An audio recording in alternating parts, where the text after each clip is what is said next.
Hello, in this video, I'm going to talk about writing your introduction for a research proposal or for your final manuscript after you've conducted a study. So the introduction for your paper is extremely important. It needs to set the stage for whatever is your study that you're proposing or that you're writing up. And you need to create interest in the topic for the reader. So if it's not a good, well-written introduction, the reader might not make it past your introduction to get to methodology and whatever it is that you're proposing or whatever your results are if you've already completed this study. So you have to make it interesting and help set the stage for why the problem needs to be solved or why the study needs to be conducted. You also want to put your study in context of whatever the literature is in the area that you are researching. So you should be including your literature review there, at least some portion of the literature that you've reviewed, because you want to show what work has already been done, where are the gaps in the literature, and how does your study fill one of those gaps. So there's 5 components to your introduction. You need to establish the problem that is leading or needs this study to solve the problem. Review the literature about the problem. So what studies have already been done and what did they find? Identify deficiencies in the literature about the problem. So where are the gaps that you can fill with your study? Target an audience and note the significance. So who is your study meant for? Who is your study going to help? Who are you studying in your study?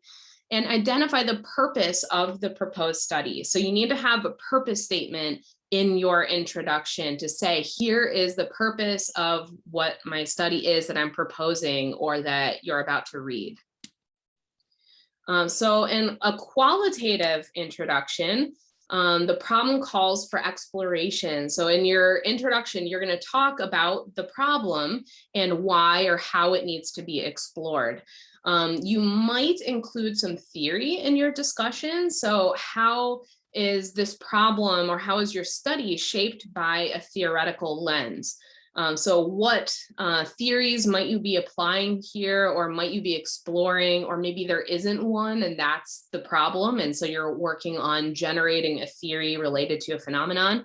In a qualitative introduction, you can write it in a personal first-person subjective point of view. Okay, in a quantitative introduction, the problem calls for understanding what factors and variables influence an outcome. So in your introduction, you'll talk about all of the different variables that are involved in this problem and that you are going to be using in your study. You might be advancing a theory that you want to test. So maybe a theory has already been developed in the literature and by previous research. And so maybe you want to test that theory with your certain population or with a certain exposure or whatever it might be. And so you'll discuss that theory if there is one. And there should be a substantial literature review included in a quantitative introduction. So you want to really make sure that you're hitting on all the main points and drawing in all the big research studies that have already been done in that area. Now in quantitative writing, you would write it from an impersonal point of view.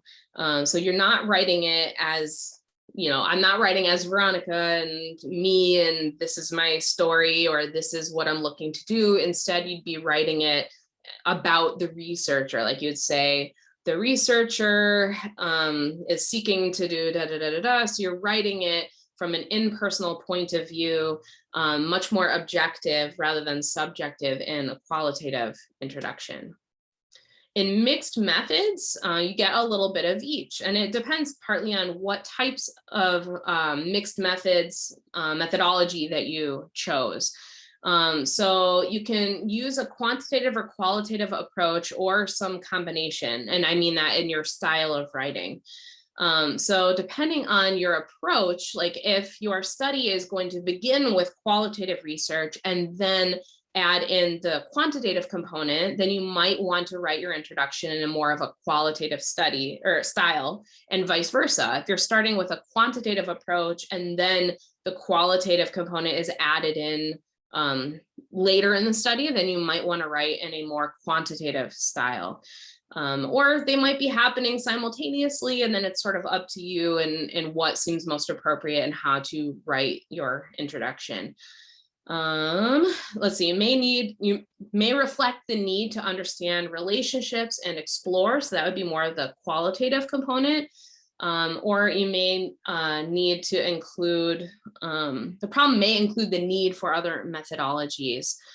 So you're just going to want to make sure that you're talking about why you chose a mixed method approach, like why do you need both the quantitative and qualitative approaches? And is one emphasized over the other, or is one happening before or after the other? And then you can determine your style of writing depending. All right, thanks so much for watching, and I'll see you in the next video.